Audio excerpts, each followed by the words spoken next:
অত্যন্ত গুরুত্বপূর্ণ একটা বিষয়।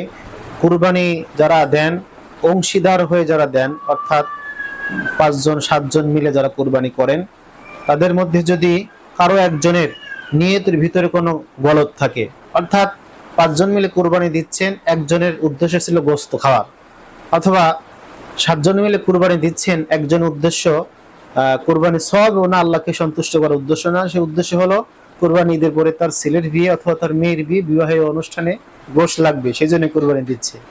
যদি এমন নিয়ত থাকে তাহলে কারো কুরবানি আদায় হবে না।